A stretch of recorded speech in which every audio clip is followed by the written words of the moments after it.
Hello students, welcome to my channel RKM learning point. हमारा आज का टॉपिक है क्लास 10th की इंग्लिश की बुक फुटप्रिंट्स विदाउट फीट का chapter number 6 the making of a scientist. So इस chapter की जो स्टोरी है वो थोड़ी बहुत बोरिंग है, इसलिए काफ़ी सारे स्टूडेंट्स इस चैप्टर को स्किप कर देते हैं। तो मैं भी इसमें काफ़ी ज़्यादा एनिमेटिंग फ़ोटोज़ का यूज़ नहीं करूँगा, मैं इसे नॉर्मली एडिट करने वाला हूँ। So let's start. इस स्टोरी में हम पढ़ेंगे रिचर्ड एच एब्राइट के बारे में, जो कि एक अमेरिकन मॉलिक्यूलर बायोलॉजिस्ट हैं, जिन्होंने अपनी 22 साल की एज में अपने कॉलेज रूममेट के साथ मिलकर एक थ्योरी लिखी थी, जिसमें वो बताते हैं कि सेल्स कैसे वर्क करते हैं।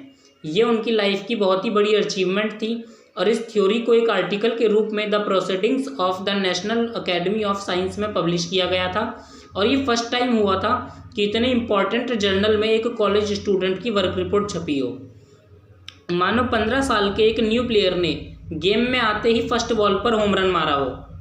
और अब यहाँ से हमारी स्टोरी स्टार्ट होगी जब हम रिचर्ड एच एब्राइट के बारे में जानेंगे। इनका जन्म पेंसिल्वेनिया के रीडिंग के नॉर्थ में हुआ था और वो अपने मॉम डैड के एक लौते चाइल्ड थे। अब क्योंकि वो अकेले थे इसलिए फुटबॉल या बेसबॉल जैसे गेम्स तो वो खेल नहीं सकते थे, इसलिए वो कलेक्शंस करते थे। वो रॉक्स कलेक्ट करते थे, फॉसल्स कलेक्ट करते थे, कॉइन्स कलेक्ट करते थे और वो बटरफ्लाइज पकड़कर उन्हें भी कलेक्ट किया करते थे। वो रातों में तारे देखा करते थे और तारे देखते देखते ही वो एक एस्ट्रोनॉमर बन जाते हैं। एब्राइट शुरुआत से ही काफ़ी ज़्यादा शार्प माइंडेड थे और सभी चीज़ों में काफ़ी इंटरेस्ट भी लिया करते थे। और उनकी मदर भी उन्हें काफ़ी ज़्यादा इनकरेज करती थी, जैसे उन्हें ट्रिप पर लेकर जाती थी, उन्हें तारे देखने के लिए टेलीस्कोप ला कर दिया था, माइक्रोस्कोप ला कर दिया था छोटी छोटी चीज़ों को देखने के लिए, फ़ोटो खींचने के लिए कैमरा और माउंटेनिंग करने के लिए माउंटेनिंग मटेरियल्स ला कर दिए थे। और वो उनके दूसरे तरीके से भी हेल्प करती थी, जैसे कभी कभी उनके दोस्तों को घर पर बुला लेती थी उनके साथ खेलने के लिए। और शाम को उन दोनों का समय ज़्यादातर डाइनिंग टेबल पर ही बातें करते हुए बीतता था। उनकी मदर उन्हें कुछ काम भी दे दिया करती थी। वो उन्हें फिजिकल वर्क नहीं देती थी, लर्निंग वर्क देती थी जिससे वो कुछ सीख सके। अब क्योंकि एब्राइट को बटरफ्लाइज कलेक्ट करने का इतना शौक था, इसलिए सेकंड क्लास में ही उन्होंने बटरफ्लाइज की 25 डिफरेंट स्पीसीज कलेक्ट कर ली थी। लेकिन अब उन्हें और ज़्यादा स्पीसीज बटरफ्लाइज की नहीं मिलती है, जिससे वो काफ़ी ज़्यादा बोर हो जाते हैं। तब उनकी मदर उन्हें एक बुक ला कर देती है जिसका नाम था द ट्रेवल्स ऑफ मोनार्क 10। इस बुक में मोनार्क बटरफ्लाइज के सेंट्रल अमेरिका की तरफ माइग्रेट करने के टॉपिक पर इंफॉर्मेशन थी। उस बुक के एंड में रीडर्स को बटरफ्लाइज माइग्रेशन की स्टडी में हेल्प करने के लिए इनवाइट किया गया था। उसमें लिखा था कि आप बटरफ्लाइज को पकड़कर उन पर एक टैग लगा दें जिससे कि माइग्रेशन से स्टडी करना ईजी हो जाए। ये इन्विटेशन डॉक्टर फ्रेडरिक ए अर्कार्ट ने दिया था, जो कि कनाडा की यूनिवर्सिटी ऑफ टोरंटो में प्रोफेसर थे। और जिसे भी टैग लगी हुई बटरफ्लाइज मिले तो उसे बटरफ्लाई को पकड़कर डॉक्टर फ्रेडरिक तक पहुंचाना था। एब्राइट को ऐसा करने में बहुत ही ज़्यादा डिफ़िकल्टी होती है, बिकॉज उनके शहर में मोनार्क बटरफ्लाई बस समर के लास्ट 6 वीक्स में ही मिलती थी। तो अब उन्हें एक आइडिया आता है जिसमें वो फीमेल मोनार्क बटरफ्लाइज को पकड़ते हैं और अपने बेसमेंट में रखते हैं। और जब वो बटरफ्लाइज एग्स देती हैं तो पहले उनके एग्स कैटरपिलर में चेंज होते हैं, फिर प्यूपा में और फिर एडल्ट बटरफ्लाई में चेंज होते हैं, जिन पर वो टैग लगाकर उन्हें छोड़ देते हैं। ऐसा करते करते कुछ 1000 बटरफ्लाइज वो छोड़ देते हैं। बट अब वो बोर हो जाते हैं क्योंकि वो ये काम पिछले कुछ सालों से कर रहे थे और इतनी सारी बटरफ्लाइज जो उन्होंने छोड़ी थी उसमें से बस 2 बटरफ्लाई ही डॉक्टर फ्रेडरिक तक पहुंची थी। देन वो 7th क्लास में पहुंचने के बाद कंट्री साइंस फेयर में पार्टिसिपेट करते हैं, जहाँ पर उसे कुछ एक्सपेरिमेंट करके दिखाना था। तो वो स्लाइड्स ऑफ फ्रॉग टिश्यू लेते हैं और माइक्रोस्कोप से उसे दिखाते हैं, बट वो हार जाते हैं बिकॉज ये कोई रियल एक्सपेरिमेंट तो था नहीं। लेकिन वो समझ जाते हैं कि एक रियल एक्सपेरिमेंट क्या होता है और वो सोच लेते हैं कि नेक्स्ट ईयर फेयर में वो एक रियल एक्सपेरिमेंट के साथ आएंगे। अब उसे इंसेक्ट के बारे में जानकारी थी बिकॉज वो ये काम कुछ सालों से कर रहे थे। अब वो डॉक्टर अर्कार्ट को लेटर लिखते हुए एक्सपेरिमेंट के लिए कोई आइडिया मांगते हैं और आइडिया मिलने पर उस पर वर्किंग स्टार्ट कर देते हैं।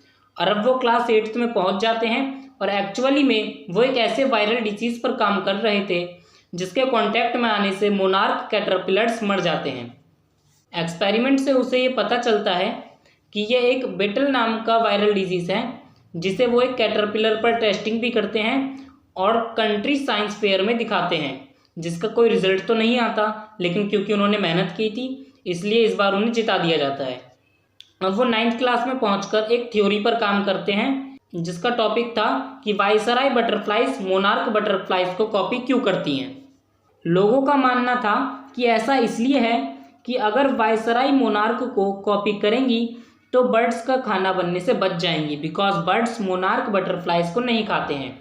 बट एवराइट इस मिथ को दूर करते हुए बताते हैं कि स्टार्लिंग नाम की एक बर्ड है जो मोनार्क बटरफ्लाइज को खाती है, इसलिए वायसराय बटरफ्लाइज का मोनार्क बटरफ्लाइज को कॉपी करने का रीज़न ये नहीं हो सकता। एवराइट जब ये एक्सपेरिमेंट कंट्री साइंस फेयर में दिखाते हैं तो जूलॉजी डिवीज़न में फर्स्ट प्राइज़ मिल जाता है और ओवरऑल साइंस में 3rd प्राइज़ मिल जाता है। जब वो 10th क्लास में जाते हैं तो वो एक अननोन इंसेक्ट के हॉर्मोन्स पर स्टडी करते हैं।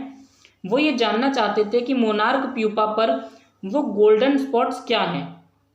बाकी लोग सोचते थे कि ये तो बस डिज़ाइन के लिए है, लेकिन एवराइट ये साबित कर देते हैं कि ये गोल्डन स्पॉट्स एक्चुअली में हॉर्मोन्स रिलीज करते हैं जिससे कि प्यूपा को एक फुली बटरफ्लाई बनने में हेल्प मिले। और ये रिसर्च उन्हें कंट्री साइंस फेयर में फर्स्ट प्राइज़ दिलवा देती है और साथ में international science and engineering fair में एंट्री दिलवा देती है, जहाँ पर उसे जूलॉजी में 3rd प्राइज़ मिल जाता है। 11th क्लास में वो अपने फर्दर एडवांस एक्सपेरिमेंट पर काम जारी रखते हैं और इस बार इंटरनेशनल साइंस फेयर में भी फर्स्ट प्राइज़ जीत जाते हैं और उन्हें समर में आर्मी लैब में जाकर काम करने का मौका मिलता है। अब 12th क्लास में वो नया एक्सपेरिमेंट करते हैं जिसमें वो मोनार्क के विंग्स से लैब में एक आर्टिफिशियल सेल क्रिएट करते हैं और गोल्डन स्पॉट हार्मोन रिएक्ट करवाते हैं, जिससे वो एक पूरा रियल बटरफ्लाई बना लेते हैं लैब में। इस एक्सपेरिमेंट से उन्हें इंटरनेशनल साइंस फेयर में जूलॉजी में फर्स्ट प्राइज़ मिल जाता है और फिर उन्हें समर में आर्मी लैब में काम करने का चांस एक बार दोबारा मिल जाता है। अब वो 12th पास करके हार्वर्ड यूनिवर्सिटी में एडमिशन ले लेते हैं और जब वो गोल्डन स्पॉट्स हॉर्मोन्स पर काम करते हैं और फाइनली हार्मोन का एक केमिकल स्ट्रक्चर निकाल लेते हैं। और अब 1.5 साल के बाद जब वो जूनियर ईयर में थे तो उन्हें केमिकल स्ट्रक्चर का एक्सरे देखते हुए एक नया आइडिया मिल जाता है जो कि एक न्यू थ्योरी का था। वो थ्योरी थी सेल लाइफ के टॉपिक पर। आइडिया मिलने पर वो बहुत ज़्यादा एक्साइटेड नहीं होते, उनका नेचर काफ़ी शांत रहता है। इस आइडिया से उन्हें यह पता चल जाता है कि कैसे डीएनए सेल के ब्लूप्रिंट को रीड कर लेता है। देन एवराइट और उनके कॉलेज रूममेट जिनका नाम था जेम्स आर वोंग, वो दोनों रात भर मॉलिक्यूल्स की ड्राइंग और प्लास्टिक मॉडल्स तैयार करने में लगे रहते हैं, बिकॉज उन्हें अपनी थ्योरी प्रूव करनी थी। और मैंने स्टोरी के स्टार्टिंग में भी ये बताया था कि उनकी ये थ्योरी एक आर्टिकल के रूप में the proceedings of the national academy of science में पब्लिश होती है और ऐसा पहली बार था कि इतने इम्पॉर्टेंट जर्नल में किसी कॉलेज स्टूडेंट की वर्क रिपोर्ट छपी हो। अब वो हार्वर्ड यूनिवर्सिटी से पास आउट हो जाते हैं और उनकी क्लास में कुल 1510 स्टूडेंट्स थे, जिनमें से उनकी पोजीशन सेकंड आती है और किसी को कुछ भी हैरानी नहीं होती क्योंकि सभी को पता था कि एवराइट बहुत ही ज़्यादा इंटेलिजेंट है, वो सेकंड पोजीशन ला सकता है। देन ग्रेजुएट होने के बाद हार्वर्ड मेडिकल स्कूल में रिसर्चर बनकर एंट्री ले लेते हैं और तब भी वो अपनी थ्योरी पर रिसर्च कंटिन्यू रखते हैं और अगर वो इस थ्योरी को प्रूफ कर देते तो ये द प्रोसेस ऑफ लाइफ को समझने में बहुत ही ज़्यादा हेल्प करती, जिससे कि साइंस के समाज को काफ़ी ज़्यादा फ़ायदा होता। एवराइट सिर्फ एक साइंस के प्रोफेसर नहीं थे, बल्कि वो साथ में एक डिबेट चैंपियन भी थे, एक पब्लिक स्पीकर भी थे और एक गुड फोटोग्राफर भी थे, जिसमें भी नेचर्स की फ़ोटो वो काफ़ी ज़्यादा अच्छी खींचा करते थे।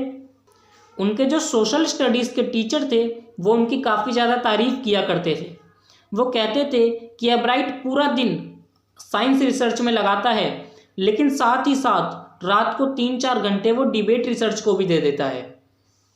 वो कहते हैं कि एवराइट जस्ट अपने फ़ायदे के लिए या फिर प्राइज़ जीतने के लिए एक्सपेरिमेंट नहीं करता, वो एक्सपेरिमेंट इसलिए करता है क्योंकि इससे उसको खुशी मिलती है, उसे मज़ा आता है। एक अच्छा साइंटिस्ट बनने के लिए जो जो क्वालिटीज़ चाहिए थी वो सारी क्वालिटीज़ एवराइट के अंदर थी। तो बस यहीं पे हमारा चैप्टर पूरा होता है। बस इतनी स्टोरी थी हमारी। मैंने इस चैप्टर को बहुत ही शॉर्ट वे में समझाने की कोशिश की है। उम्मीद करता हूँ ये समझ आया होगा।